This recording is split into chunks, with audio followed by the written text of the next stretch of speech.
ভাইরা নজনেরা, যুবকেরা, ছেলেরা, বাচ্চারা, পর্দানশীনা মা ও বোনেরা, হাজার হাজার নয় লক্ষ লক্ষ মানুষ টাকা খরচ করে খানায় কাবায় যায়, খানায় কাবা জিয়ারতে যায়, তওয়াফে জিয়ারত রাসূলুল্লাহর দরবারে জিয়ারত করতে আসে। রাসূলুল্লাহর দরবার থেকে খানায় কাবা জিয়ারত, আরাফাতের ময়দান, মুজদালিফা, মিনার ময়দান, জামারাত কমপ্লিট করে নিজে বাড়ি আসে, পরিচয় নেয় হাজী সাহেব। ও নওজওয়ানেরা, ওই টাকা খরচ করে কাবা শরীফ তাওয়াফ করলে যদি হাজী হওয়া যেত, শুনে রেখে দিন, জেনে রেখে দিন, আব্দুল্লাহ ইবনে উবাই ইবনে সুলুল হাজী হয়ে জান্নাতে যেত। আমার নবী জানিয়ে দিয়েছে, হজ দুটো ব্যক্তির জন্য ফরজ হয় না। এক নাম্বার হলো গরিব, যারা সাহেবে মাল, সাহেবে নেসাব, যারা সাহেবে নেসাবের নিচে যারা অবস্থান করে, তাদের উপরে আল্লাহ হজ ফরজ করে না। আর একজন ব্যক্তির উপরে হজ ফরজ হয় না, কশিনকালে হজ ফরজ হয় না। সে একজন বিরাট বড় ধন সম্পদওয়ালা, কিন্তু তার ওই অর্থ ধন সম্পদ গুলো হলো হারাম। ওই হারাম ধন সম্পদ ব্যক্তির জন্য হজ কখনো শরিয়াত ফরজ করে না। কথা বোঝাতে পারলাম না? হজ কার জন্য ফরজ বোঝা গেছে না?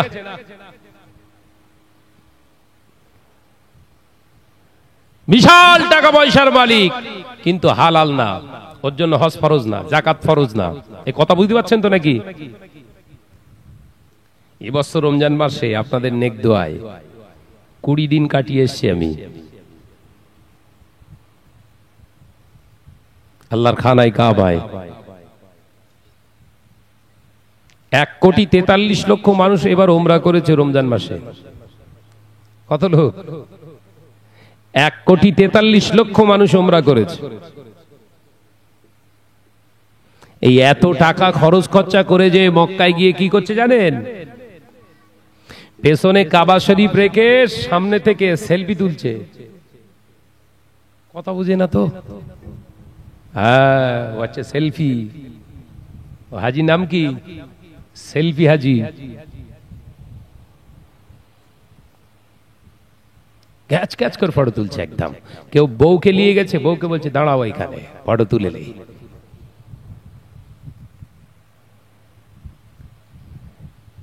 যে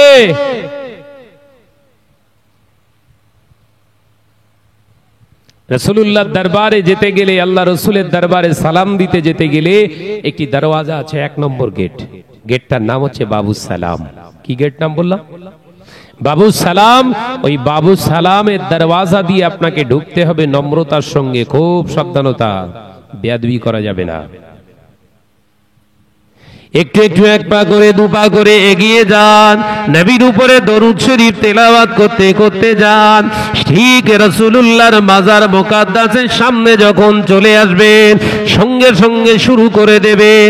গলার কণ্ঠস্বরটা উচ্চ আওয়াজে নয়, ঠিক নিম্ন স্বরে আওয়াজ দিয়ে বলো, আসসালাতু আসসালামু আলাইকা ইয়া রাসূলুল্লাহ, আসসালাতু আসসালামু আলাইকা ইয়া হাবিবাল্লাহ, আসসালাতু আসসালামু আলাইকা ইয়া খালকিল্লাহ, আসসালাতু আসসালামু আলাইকা ইয়া রাহমাতাল লিল আলামিন।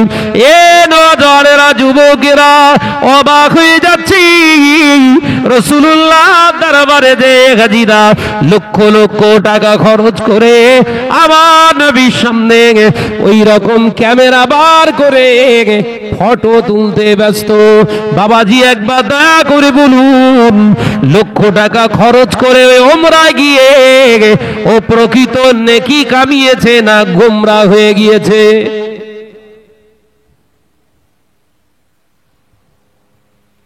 আমার পকেটেও ক্যামেরা ছিল, বলো। হ্যাঁ, বুঝতে পারলাম না। না, ওটাই তো ইমানি পরীক্ষা। কিচ্ছু নিষেধ করবে না আপনাকে। তুমি আসল না নকল ও ফিল্টারে ধরা পড়বে। কথা বুঝতে পারছেন না নাকি? তুমি হাজি না পাঁজি ওখানেই তো ক্যারেক্টার দেখা যাবে। আমার পকেটে মোবাইল ছিল, বলো, মোবাইল টাচ করার ক্ষমতা হয়নি আমার। কেন বলেন তো? আমার রাসূল পছন্দ করতেন না। তাহলে টাকা খরচ করে 1.5 লক্ষ টাকা, 1,40,000, কারোর 1 লক্ষ, কারোর 1,10,000, কারোর 1,20,000, এরকম বাজেট রেখে ওখানে যে গিয়ে রাসূলুল্লাহকে সালাম দেওয়া যেমন তেমন, নেকি কামানো যেমন তেমন, গোনা মাথায় করে নিয়ে ঘরে ফিরছে। ওই জন্য হজ সকলের জন্য ফরজ নয়।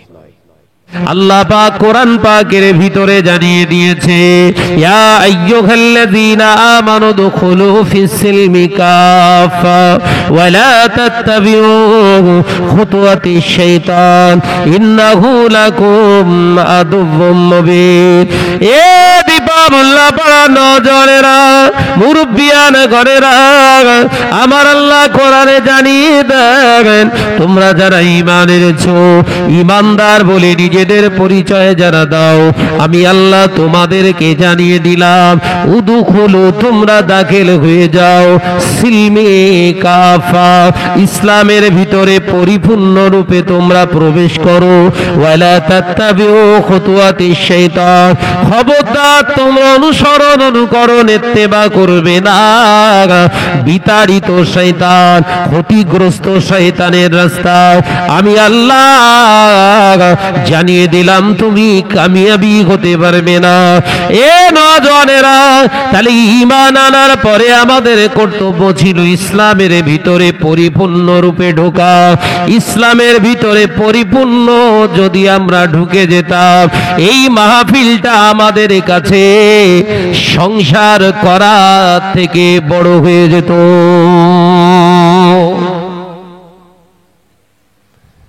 আমরা ইসলামের ভিতরে পরিপূর্ণ রূপে আসতে পারিনি।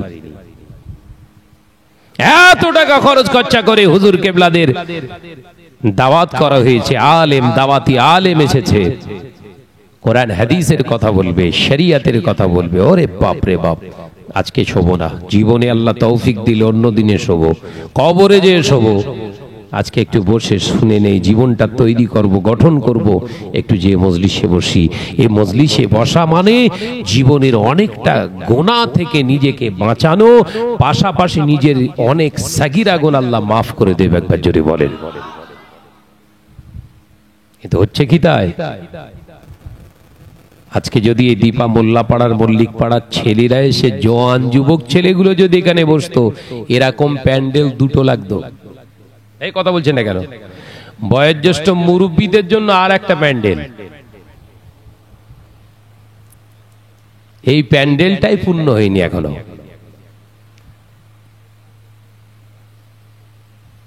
মুসলমান পরিচয় দিচ্ছে, আমাদের খাওয়া দাওয়া, ওঠা বসা, চলাফেরা, আমরা যেটা খাচ্ছি, যেটা করছি, মনে করছে হ্যাঁ এটা হচ্ছে ইসলাম। যেটা খাচ্ছি এটা হালাল, যেটা বলছি এটা ঠিক, যেটা শুনছি এটা জায়েজ, যেদিকে যাচ্ছি ওই দিকেই ঠিক।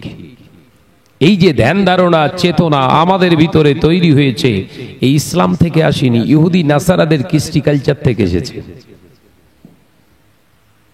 বুঝতে পারছেন? কাদের থেকে এসছে সব? ইহুদি নাসারা, বেদিন বেঈমান। ফিলিস্তিনের উপরে বম্বিং করছে, একের পর এক বড় বড় অ্যাটম বোমা তাদের উপরে ফেলে ধূলিসাৎ করে ফেলছে গাজা। ও একটা আন্দোলন চলছে, ও একটা জিহাদ চলছে। আর একটা কিন্তু ইহুদিবাদী, ইহুদি নাসারা, বেদিন বেঈমানদের একটা জিহাদ চলছে, যে জিহাদটা আমি আপনি বুঝতে পারিনি। ওরা বোমা মেরে সমাজের চোখে বিরাট জঘন্যতম অপরাধ করে ঘরের লোক, মুসলমানদের ঘর বাড়ি, বিবি ছেলেপুলা ভেঙে মুচড়ে মেরে শেষ করে ফেলছে। ওটাই জঘন্যতম অপরাধ, ধিক্কার জানাচ্ছি।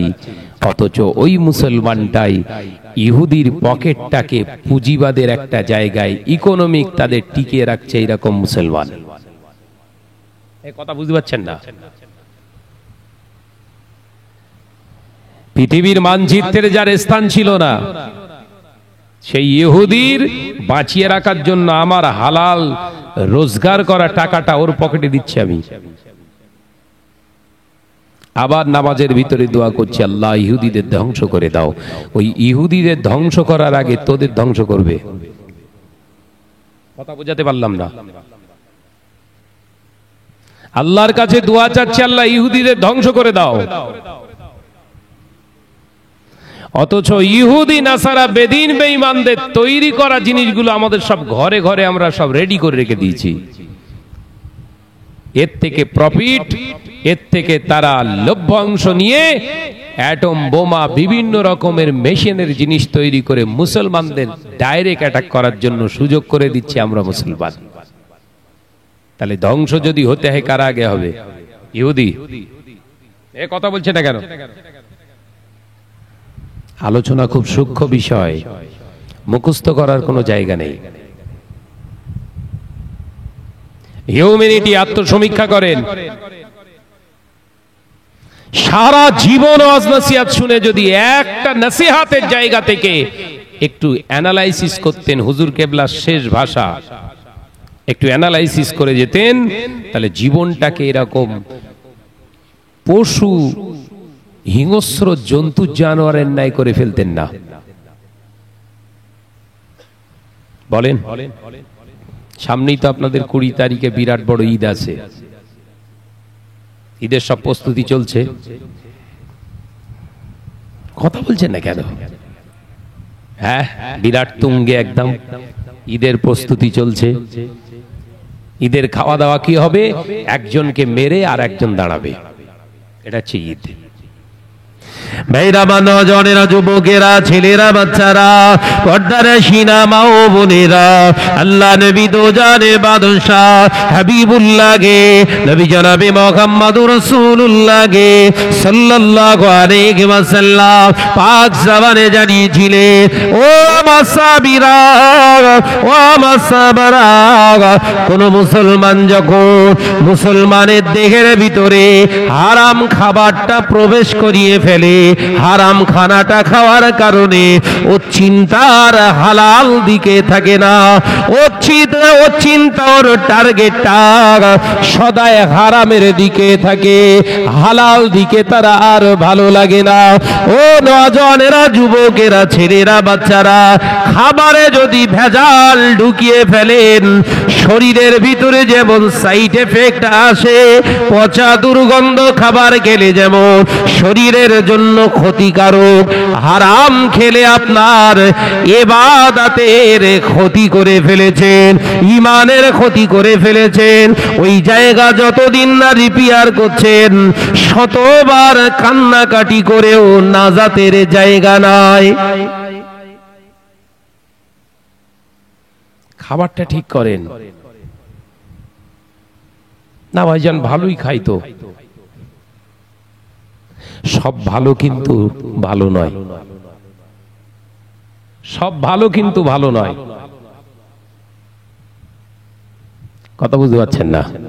সব ভালো ভালো, সব ভালো কিন্তু ভালো নয়। ও নওজনেরা, মুরব্বিয়া গনেরা, ছেলেরা, বাচ্চারা, পর্দার শিনা মা ও বোনেরা, আল্লাহ নবী তো জানে বাদশাহ হাবিবুল্লাহকে, নবী জনাবে মুহাম্মদুর রাসূলুল্লাহকে সাল্লাল্লাহু আলাইহি ওয়াসাল্লাম নবী আমার পাক জবানে জানিয়ে দিলে, ও আমার সাহাবীরা, আমি নবী জানিয়ে দিলাম, মুসলমানের অন্তঃকরণটা ধ্বংস করার জন্য ইহুদি নাসারা বেদিন বেঈমানদের তৈরি করা নকশায় ফাঁদে আমার উম্মতেরা পা দিয়ে ফেলবে। বিনিময়ে তাদের জীবনের সব থেকে বড় সম্পদ হলো ঈমান, ঈমানটাকে ধ্বংস করে ফেলবে। ও নওজনেরা, ইহুদি নাসারা বেদিন বেঈমানদের তৈরি করা ফাঁদ, এই ফাঁদেতে হাবেজ সাহেব হুজুর, মাওলানা সাহেব হুজুর, পীর সাহেব হুজুর, মোবাল্লেগ সাহেব হুজুর, আমির সাহেব হুজুর থেকে সব আপামর জনসাধারণ এই ফাঁদেতেই যে ফেসে গেছি। ওদের তৈরি করার জালে আমরা সব ফেঁসে আছি। একটা একটা বলছি, মিলিয়ে নেন। নাম্বার ওয়ান, ভালোটা কিন্তু ভালো নয়, সব ভালো কিন্তু ভালো নয়। যেমন বাড়িতে আপনার ঘরের মেয়ে, বোন, বিবি, মা, খালা, ফুফি, এরা আজ থেকে 30-35 বছর আগে কিন্তু কেউ জানতো না টেলিভিশন, সিরিয়াল, সিনেমা, এই সমস্ত বেহায়াপনার আড়ম্বনায় তাদের জীবন কখনো কাটেনি। 35 বছর পিছনে চলে যান, কথা বলছে এটা কেন? নাম্বার ওয়ান, ভালো। কি ভালো না, বাইরের কিছু সংবাদ তথ্য আমরা পাবো। ভালো না? ভালো না? হ্যাঁ, ভালোটা ভালো নয়। কিরকম? ওই একটা তথ্য নিতে গিয়ে 99টা আপনার জীবনের তথ্য ফাঁকা হয়ে গেছে। বোঝাতে পারলাম না? কোথায় কি হচ্ছে না হচ্ছে স্যাটেলাইটের মাধ্যমে, হ্যাঁ, ফ্যাক্সের মাধ্যমে, ইন্টারনেটের মাধ্যমে আপনি জানতে পাচ্ছেন। বাড়িতে টেলিভিশন চালিয়ে ওই টেলিভিশনের মাঝখানে, ওই খবর পড়ার মাঝখানে, সাংবাদিকদের মাঝখান থেকে আপনার ভিতরের ইমানটা টেনে বের করে নিচ্ছে না তো? ভেবেছেন ইমান বার করছে? আল্লাহ নবী পাক জবানে জানিয়ে দিলে, আল হায়াউ শুবাতুম মিনাল ঈমান। ও আমার সাহাবীরা, আমি রাসূলুল্লাহ সাল্লাল্লাহু আলাইহি ওয়াসাল্লাম তোমাদের জানিয়ে দিয়ে গেলাম, লজ্জা হলো ঈমানের একটি অঙ্গ, ঈমানের একটি শাখা। লজ্জা যার ভিতরে নাই, তার ভিতরে পূর্ণ ঈমান নাই। লজ্জা যদি ঈমানের একটি অঙ্গ হয়ে থাকে, ও মুসলমান ঘরের ছেলেরা, মুরব্বিয়ান গণেরা, ওই খবর শোনার নাম করে 10 মিনিট আপনি টেলিভিশনটা চালু রাখতে পারেননি, বরঞ্চ আপনার ঘরের মেয়েটা, আপনার ঘরের ছেলেটা, আপনার ঘরের বিবিটা ঘন্টার পর ঘন্টা বিহায়া সমস্ত রকমের কীর্তিকলাপের ছবিটা বাড়িতে এক ঘরেতে বসে বসে দেখছে। আলোচনা বুঝতে পারছেন না?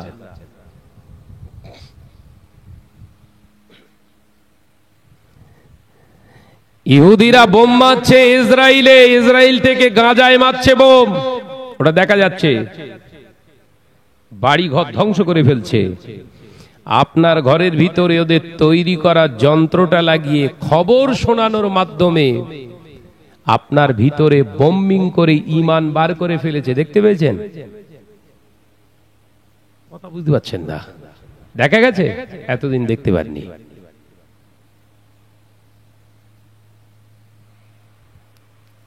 দেখতে পেয়েছেন? আজ থেকে 35 বছর আগে আমাদের দীপা এলাকার মোল্লাপাড়া, মল্লিক পাড়ার মুসলমান ঘরের মেয়েরা রাস্তাঘাটে বের হলে ওরা শাড়ি পরে বের হতো। আজ থেকে 30-35 বছর আগে গারা নারীরা রাস্তা দিয়ে যেতেন 10 হাতের শাড়ি পরিধান করে। ওদের হাতের কোনুই দেখা যেত না, পিঠ দেখা যেত না, ওদের মাথা চুল দেখা যেত না, ওদের কপালে টিপটাও দেখা যেত না, ওদের কানের দুল দেখা যেত না। শাড়ি ছিল ওদের 10 হাত। ও নজনেরা, আপনার ঘরের বিবি, আপনার ঘরের মেয়ের এখন শাড়ি হয়েছে 12 হাত। একবার দয়া করে বলুন, ওই টেলিভিশন দেখার কারণে আপনার ঘরের বিবির মাথাতে কি আর কাপড়টা থাকে? এইসব চুপ করেছেন কেন? জায়গায় ঘা পড়ছে বোধ হয় নাকি? এ সাউন্ডের খুব ডিস্টার্ব হচ্ছে। বাবাজি, থাকে থাকে কাপড় থাকে, এ কথা বলছেন না কেন? 10 হাত শাড়ি ছিল, 8 পেড়ে শাড়ি। মনে পড়ছে দাদিমার কথা, নানিমার কথা? কাপড়টা এমন ভাবে বেড দিয়ে পড়তেন, মাথা চুল তো দেখা দূরের কথা, নাকের নথ কেউ দেখতে পেত না। সুবহানাল্লাহ বলেন, একবার জোরে বলেন, একবার জোরে বলেন। আপনার ঘরের বিবিটার কি দেখতে পাশের ঘরের ছেলেরার বাকি আছে? এই কথা বলছেন না কেন? আপনার ঘরের বিবির চলাফেরা, খাওয়া দাওয়া, কোন স্টাইলে কথা বলে, কোন স্টাইলে হাঁটে, গায়ের রং কেমন, চোখ দুটো কেমন, হাতের কালার কেমন, কোন আঙুলটা বড় কোন আঙুলটা ছোট, ওই পাশের যুবক ছেলেটা পঙ্খানুপঙ্খানু A to Z বলে দিতে পারে। শাড়ি দিয়েছেন কহাত? কথা বলছেন না তো, জোরে বল না রে বাবা। 12 হাত। এর পরিচয় দিতে পারলো 12 হাত শাড়ি পরনে বলা ঘরের নারীর।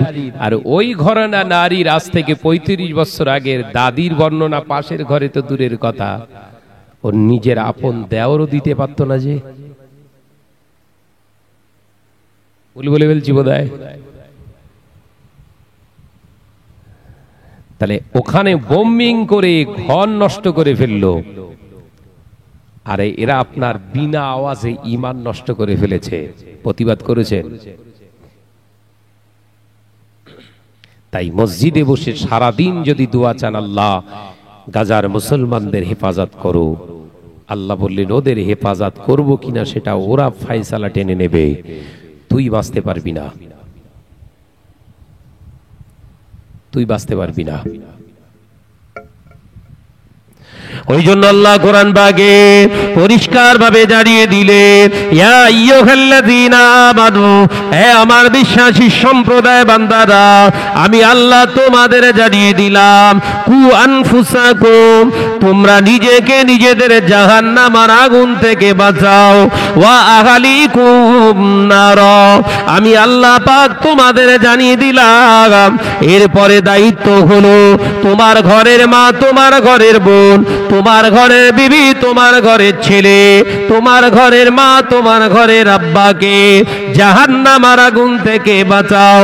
আমি আল্লাহ পাক তোমাদের জানিয়ে দিলাম, তোমরা যারা ঈমান এনেছো নিজেকে জাহান্নামের আগুন থেকে আগে বাঁচাও। এরপরে তোমার দায়িত্ব হলো তোমার আহালি বর্গদেরকে জাহান্নাম থেকে তুমি বাঁচাবে। এটার নাম হলো ইসলাম।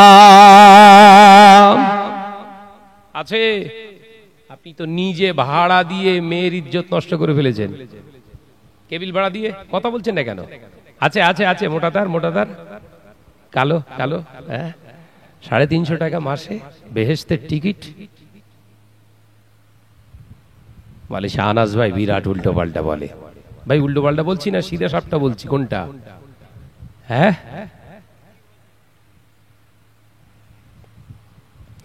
ও যত হুজুর যত পীর সাহেব আনিস না কেন রে সোনার মানিক, ঘর যদি তোর না ঠিক থাকে ও ঘরে পানি পড়বি। কথা বুঝতে পারেননি?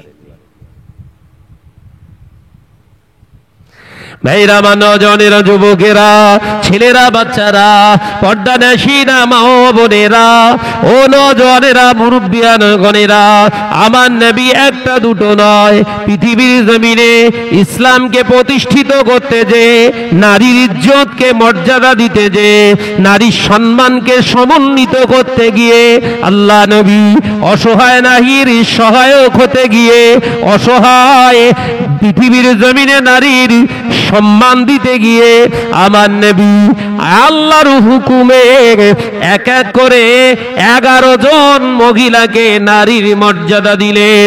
শুধু মর্যাদা দিলেন না, আল্লাহ নবী নিজের পাখা ঘর বানাতে পারেন না, তাই কাদা, মাটি আর পাথরের গুঁড়া দিয়ে ছিটে বেড়ার, খাজুর পাতার ছিটে ভেড়ার ঘর দিয়ে উপরে সই দিয়ে ঘিরে বিবিদের ঘর বানিয়ে দিলেন। পাকা ঘর নবী বানাতে পারলেন না।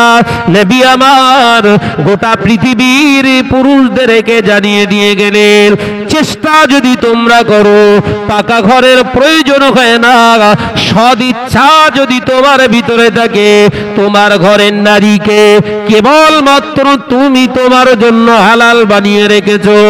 আমি নবী আমার আদর্শ দেখে শিখে নাও।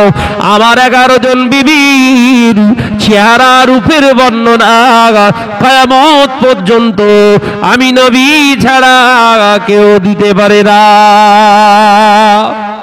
একবার জোরে বললেন না? একটু জোরে বলেন।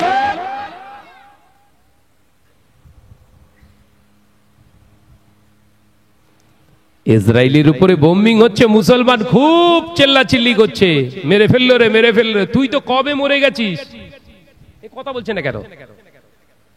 তুই তো ইসলামের দপ্তর থেকে কবে মিটে গেছিস? তুই তুই মুসলমান নেই তো না। হুজুর দাঁড়িয়ে আছে, রবীন্দ্রনাথের আছে।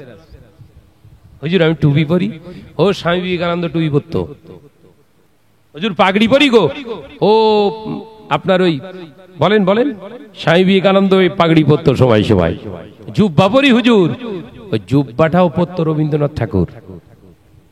হুজুর গরুর গোশত খায়, কুকুরিও খায়। কথা বলছেন না কেন? না হুজুর মসজিদের সেক্রেটারি। কি করেছিস মসজিদের সেক্রেটারি হয়ে? এখনো নিজে পবিত্র হতে পারিসনি, তুই মসজিদ চালাস, ওই মসজিদ পবিত্র আছে। কোন জায়গা থেকে বিশ্বাস করাবি আমাকে? মসজিদের সেক্রেটারি তুই, এখনো পাক না পাকের তোর জ্ঞান হয়নি। গোসলের ফরজ তুই কটা জানিস না, তুই মসজিদ চালাচ্ছিস। মসজিদ পাক আছে বলে মনে হয়? আমি তোরা হাদিস আর কোরআন থেকে প্রমাণ দিয়ে দেবো, তুই নিজে না পাক, ওই মসজিদও না পাক। রাগ হচ্ছে? ওই জন্য শরিয়াতের বিধান হলো মসজিদ হলো পবিত্র আল্লাহর ঘর। ওই মসজিদটা তত্ত্বাবধায়ক যারা হবে তারা ওই রকম পবিত্র পাক নাপাক সম্পর্কে জ্ঞান রেখে জীবন পবিত্র বানাবে। ওদের দ্বারা আমি আল্লাহ আমার ঘর চলবে। একবার জোরে বলুন, একবার জোরে বলেন না। 5 ওয়াক্ত নামাজ নেই, শরিয়াত নেই, দাঁড়িয়ে পেচ্ছাপ ফেরে নেওয়ালা এলাকার সেক্রেটারি। এই কথা বলছেন না কেন? শরিয়াতের কোন পৃষ্ঠায় লেখা আছে ওর দায়িত্ব দেয়া জায়েজ? বলেছে কোন মাওলানা আলেম ওলামা? বলেছে কোন কেউ ওয়াজিন বলেছে যে একজন দাড়ি কাটা বেনামাজির দায়িত্ব দেওয়া মসজিদে নাজায়েজ? সৎ সাহস নেই, কারণ দাওয়াত দেবেন না আপনারা।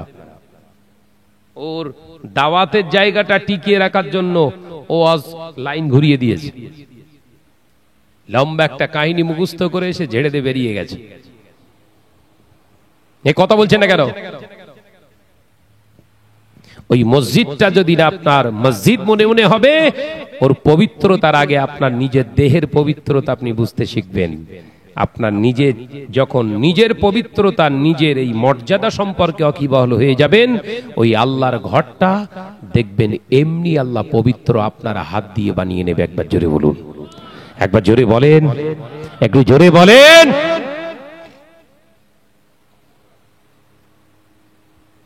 মসজিদে ইমাম সাহেব নেই, কোনো কাজে বেরিয়ে গেছে, নামাজ পড়ানোর লোক হচ্ছে না।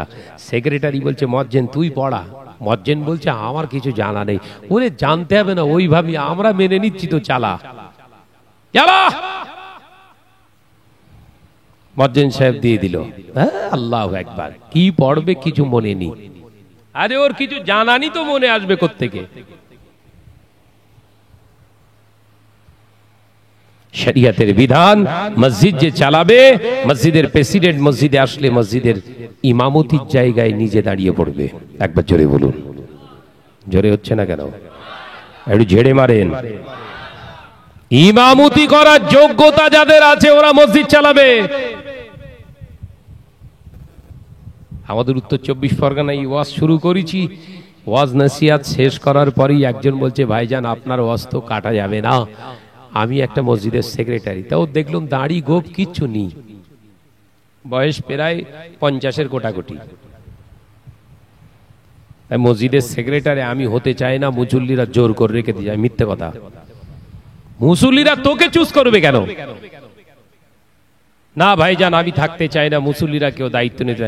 হ্যাঁ তোর, তুই আমার নাম্বারটা লে রাখ, ফোন করবি, সকাল থেকে ফোন করবি, আমাকে ডাকবি। মসজিদের মুসল্লিদের ফজরের নামাজের পরে তুই এলান করবি ভাইজান আসবে আজকে 10টার সময়, আমাদের নিয়ে নতুন কমিটি গঠন করে রেখে যাবে, আপনারা বসবেন। তোর সুবিধা মতো, আমার সুবিধা দেখতে হবে না। ও আমি সারা রাত জেগে জলসা করে এসেও ঘুমবো না, আল্লাহর জন্য কাজ করবো, আবার ঘুম কিসের? এই কথা বুঝাচ্ছেন না? দেখি হয় কিনা। নাম্বারটা লে। নাম্বার নিয়েছে আজকে 7 মাস, ওর ফোন করার সময় হয়নি, কথা বুঝতে পারেননি বোধহয়। তাহলে মুসল্লিরও জোর করে দিয়েছেন, ও পাকামা মেরে লিয়ে রেখেছে কোনটা। ও জানে শাহনাজ ভাই যদি একবার আসে প্রথমেই আমার মসজিদের ভিতরে পেড়ে ফেলে গলায় পা দেবে। ভাইরা বা নজনেরা, যুবকেরা, ছেলেরা, বাচ্চারা, পর্দানাসীনা মা ও বোনেরা, কান খুলে শুনে রেখে দি, আমি আলোচনা আপনাদের বোঝাচ্ছিলাম আল্লাহ নবী দো জানে বাদশাহ হাবিবুল্লাহকে, নবী জনাবে মুহাম্মদ রাসূলুল্লাহকে সাল্লাল্লাহু আলাইহি ওয়াসাল্লাম বড় কষ্ট করে কথাগুলো বলেছিলেন।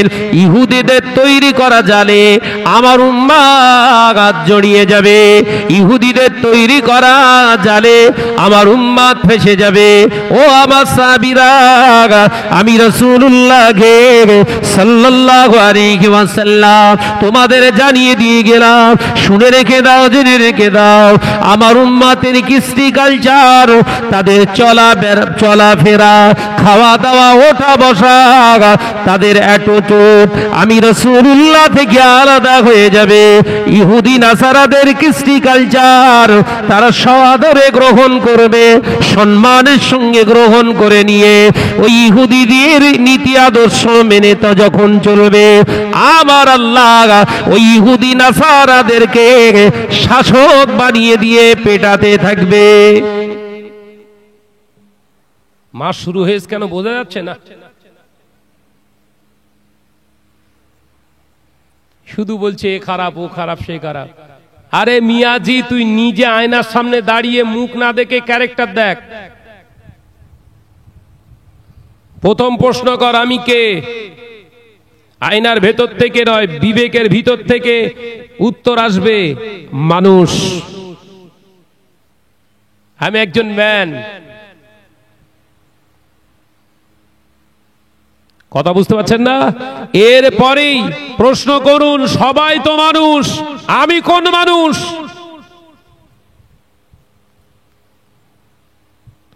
তখন দেখবেন ওই ব্যাগ ফুটে আয়নার ভিতর থেকে উত্তর আসবে, আসলে তুই মানুষ না।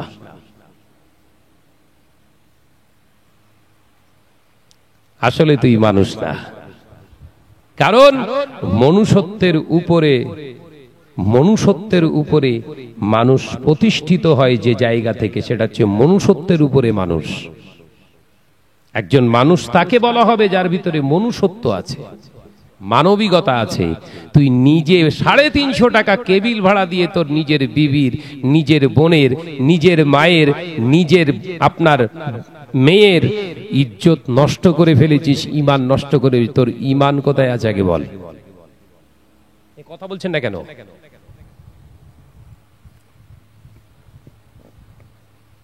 আগে মানুষ হও।